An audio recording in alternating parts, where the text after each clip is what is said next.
When you want to go behind the scenes, look to Paul Davis. Good. I stop before you have to. Say hi, New Mexico.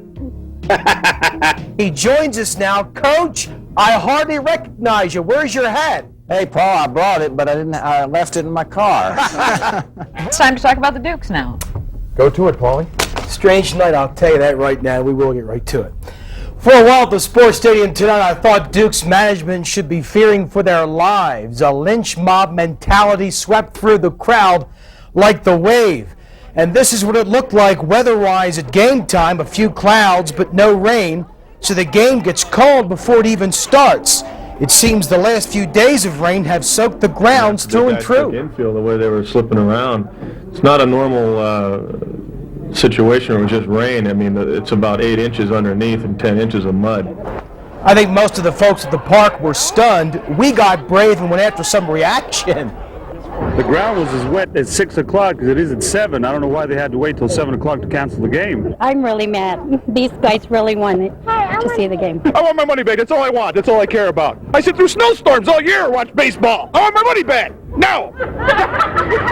Tonight's rainout will be made up tomorrow as part of a doubleheader. These folks placing the blame on just about anybody. It's all Paul Davis's fault. He made all that noise on the air about how great it is to be at the ballpark. He put a jinx on the ball game. I beg your pardon. This time tomorrow night, I believe all will be forgotten, right? Kind of a weird night on the diamond. Things got ugly at Wrigley tonight. The Cubs were playing Cincinnati, and they were winning. Andre Dawson didn't like a called third strike call. He goes berserk. He carried on, and he carried on. Home plate ump Joe West finally ejects Dawson, who's usually a pretty easy guy to get along with. Manager Jim Essien, he got tossed too. Even the fans vent their frustrations. There's some good beer going on in the field. Look at Dawson. He gets rid of all the lumber in the dugout. Like I said, ugly tonight. Well, Dukes fans got to see at least one game today. One better than none. Yeah, they're going to have to start calling that sports stadium the sports bathtub. The place has been taking a beating. And remember, we lost the game yesterday because of the rain the last couple of days, and they were lucky to get one in tonight. It was touch and go for the Dukes and Firebirds all night at the stadium. As it turns out, they only got one in. Clouds won the battle for the skies with the sun most of the afternoon. No rain through 6 2/3 innings. Here in the first, Bert Heffernan nails Andre Santana trying to score. Those guys liked it, I think. You want to see another side of the coin, though? The Dukes gave up 4 in the second. Tom Goodwin's in center, and that's off the edge of his glove. That put 2 runners aboard in the rally, and the next guy up is Andre Santana. He collects both off the base pass. 4-0 Firebirds, but the Dukes rallied for 5 in the third, and they never looked back. But a power hit and rain takes care of Phoenix's rally in the 7th. The Dukes, when it was 1 out from being done, they've decided to just try and play one game tomorrow. Field is just soaked through and through. It'll start at 7 tomorrow, hopefully. You know, I'm always amazed at the glove brigade that usually shows up to see the Dukes. Dozens and dozens of kids from 2 to 62 usually file in. Doesn't matter where they're sitting. They're ready for a batted ball gone AWOL. Steven, I like the colors on this glove. Does it help it work better for you?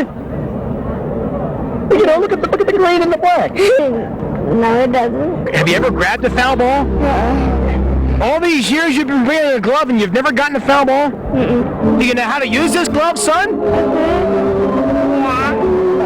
Don't look at your mom. She's not going to help you when that foul ball comes this way. Some guys never grow up, huh?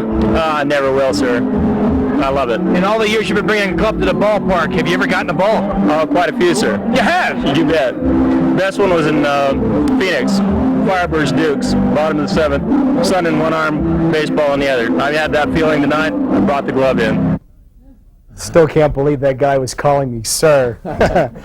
You know, Paul doesn't often start the sportscast talking about hairdos, but tonight he is. That's what we're going to do tonight. You really think Mattingly's hair is that long? I put don't. you on the spot. I don't, but I'm not the manager. Right. The thing that's surprising here is Don Mattingly is not a scrub. No. He's a main cog on the Yankee team. What a costly hairdo sported by the Yankees, Don Mattingly. He supports it too. I mean, it cost him his job, at least for today. The manager asked him to get it cut, and he didn't. So the slugger watched today's game against KC from the bench. You know, some rules and regulations are set by me, and some are abided by. They're all abided by me. I really don't want to get a cut. I kind of like it, to tell you the truth. The reason I let it go. Maybe I'm not the guy for the organization anymore. It's hard for me them to want me to be a captain of this club and get guys to play hard, and then to basically be a puppet for Stick or the things that he wants to do. So, I don't know. Maybe it's the best thing. I never thought I'd say that, but maybe it is. Just kind of really overwhelmed by the pettiness of it. Now, he's got a haircut appointment for tomorrow.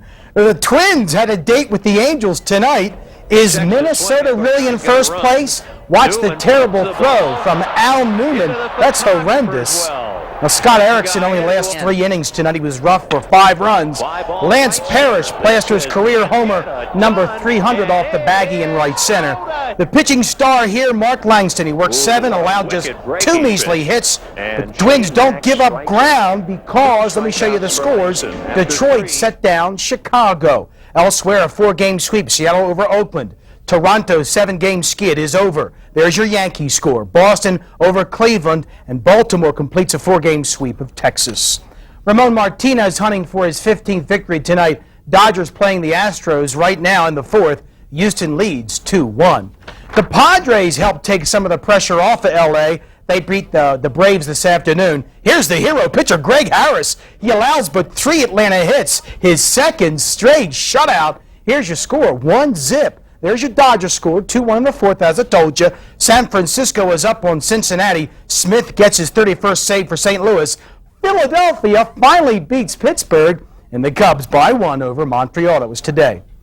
The Dukes playing their 7th straight game on the road tonight in Phoenix. Right now in the 7th, it's the Firebirds 7, Albuquerque 7. The Dukes have won 9 of their last 10. And everywhere John Daly goes, that's where the fans are at the International up in the Mile High City. He says the galleries helped last week. Fed off of them, and I loved it, and it made me play just to my best ability, knowing that they're on my side. After round 1, Daly is tied for 18th place. Boy, I met a real ambassador for the game of golf today. Jim Colbert, he just turned 50 back in March, now playing on the Seniors Tour, helped with the first annual Alzheimer's charity event at the revamped Paradise Hills course. I never saw a guy rub elbows so long with the locals. But golf is my life. It's my hobby. It's my business. I get to all aspects of it, from television to playing to management to teaching.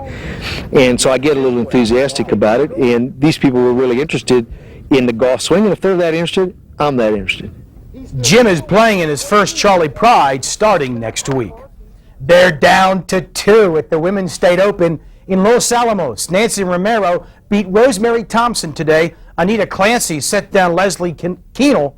Clancy and Romero for all the marbles tomorrow. And ladies and gentlemen, I introduce you to the biggest Lobo football player ever, out of Houston, Mr. Calvin Allen. How much you weighing right now? I really don't know. I never, they couldn't weigh me. They couldn't weigh you? Tell me about that. The scale didn't go high enough to weigh me. No. I'm serious. So it's a guesstimate? Yes. You got some buddies already. Have they given you any kind of a nickname or anything? Eclipse. Eclipse? Yeah. We're not talking partial, are we? No, they call me Total Eclipse. And finally, Governor Bruce King is wagering a case of Hatch chili with Texas Governor Ann Richards. Our New Mexico Chili's play for the SISL Championship Saturday just outside of Dallas. The Gov has also proclaimed it Chili's weekend, and we're going to wish them the best of luck over in Texas. Do we have a guess about how much Mr. Allen weighs? 370 pounds, and he's 6'9". Oh, man. Oh, goodness. He's a big fella. I was afraid of him. Thanks, Polly. Well, you know what they say about the...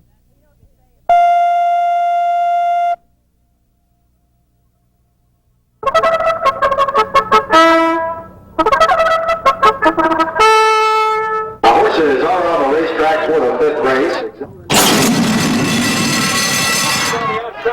To thoroughbred racing fans across America, there's nothing better than opening day. Stable boy, we've got the winners. Today's winner's here. Why, it's even better than an opener in a major league ballpark. And if you don't think so, just watch. Go number 6, go, yeah! Hey, put him on the side. Put him on the side. All right, we're talking about gambling, plain and simple. A lot of money is won, and a lot more, it seems, is lost. Of course, the secret lies in something that Clint Eastwood once said. Man's got to know his limitations. Before you come to the track, do you sit down with yourself and decide how much you're going to wager?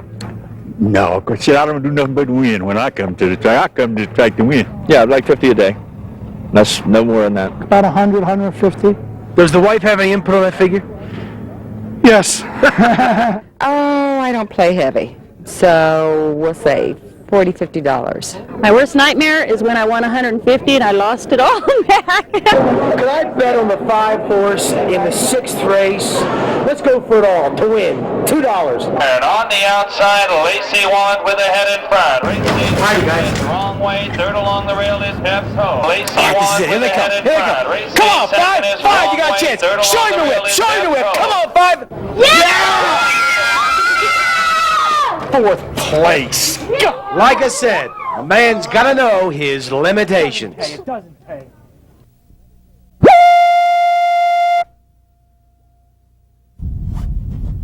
Ever feel like you were getting the chance to look into the future?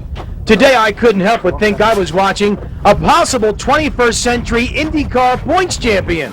That's if this young man's bloodlines come through. Al Unser joins A.J. Foyt as one of only 2 men ever to win the Indianapolis 500 4 times in his life. 10-year-old Jason is the son of Al Unser Sr.'s daughter Mary. He's only been go-karting 2 years now. His granddaddy played a role. I just kept bugging my dad, and for my birthday he was going to go out and buy me one. But my grandpa found out, and so he bought me one instead. Did you ever feel like it was something you should do, you had to do, because of your grandpa and your uncle? Well, no, I just kind of had an urge to do something that I wanted to do, and I chose racing. Jason is just back from Grand Nationals in Iowa. Earlier this summer, he clinched the Junior 1 class regional points title. His dad has been careful not to push him too fast, Hall of Fame granddaddy or not. Actually, we waited for a year when he was old enough just to see how serious he was about it, and he just kept pestering us. And when that time was up, we decided to do it. You know, this is how Al Unser Jr. began his racing career. And to hear Jason talk, he most definitely wants to follow in his grandfather and uncle's tire tracks. Hopefully I'm going to race Indy cars. Is that what you really want to do? Yeah, and hopefully if I can get a ride from my uncle or grandpa, I'm going to do it. A 21st century IndyCar points champ. That's if this young man's bloodlines come through.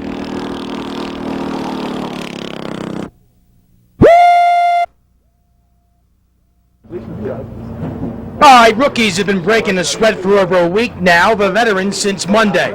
But today the Lobos were issued the required tools of the trade. Good. There you go. Come on back down hard, square up and try the leg. Full football attire. They donned the pads for the first time this season. It's enough to kick up the stomach butterflies. Bangs go about 10 times as fast, and hits are pretty much a lot bigger, faster. Did you lose some sleep thinking about the first day of pads?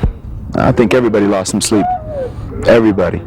No question about it. No matter how many years you've played football, you go a whole summer null and void of football-style collisions, and there's an adjustment to make. You gotta brace yourself. You want to get that first hit out of the way. Oh, definitely. I want to just hit someone right away, because waiting for it's not good. You know, you want to get the butterflies out of the stomach right away. The thing I remember hating most about football practice and two-a-day sessions, after the morning practice, you come back for the afternoon, you put the equipment on, it's still wet. You nearly freeze to death. Oh, it's wet, it's cold, it stinks. After you get past the stench and first collision jitters, the most obvious adjustment, the added baggage. I think we figured it out at approximately 10 pounds for a pair of shoulder pads, 4 to 5 pounds for a helmet, and any other special equipment, maybe 5 pounds. So we're looking at a total of about 20 extra pounds. First day in pads, it's all part of the college football experience. It's funny when you look back, you sit there and say, why did I go through it? You sit there and say, hey, God bless him. Time, but hurry. I'm in the dugout tonight, stumbled across what I think is a very interesting interview. 2 Sundays ago, something very, very special in baseball. The Expos' Dennis Martinez tossed not just a no-hitter, but more importantly, a perfect game. Yeah, it was quite a day. The man sitting with me now live was behind the plate that day, Larry Poncino. 2 questions, first of all. How do you go from being in the minors one week, the majors the next, and what was it like for the perfect game? First of all, thanks for having me, Paul. I'm a replacement umpire in the National League, so when someone gets hurt, I take their spot in the rotation. Fortunately for me, Eddie Montague was out. I jumped into L.A. at second base, and my turn came behind the stick on Sunday afternoon. Secondly, it was a hell of a game, and it was a real rush. I was just happy to be part of it. But do you block it out as a guy in blue, or are you aware of the heroics going on? Well, I knew it was a no-hitter. I was not aware that it was a perfect game. About the 8th inning, Ron Hasse said to me, he says, just get me to the 9th. And when I swept off the plate to start the bottom of the 9th inning, I said, well, here we go. And he said, I've got one in the American League. And I didn't know it was a perfecto until I walked into the locker room at the ballpark. Have you looked back and second-guessed yourself and thought maybe you helped Martinez? Or didn't help him? I tell you what, I didn't cheat him out of anything, and I didn't give him anything. I look back.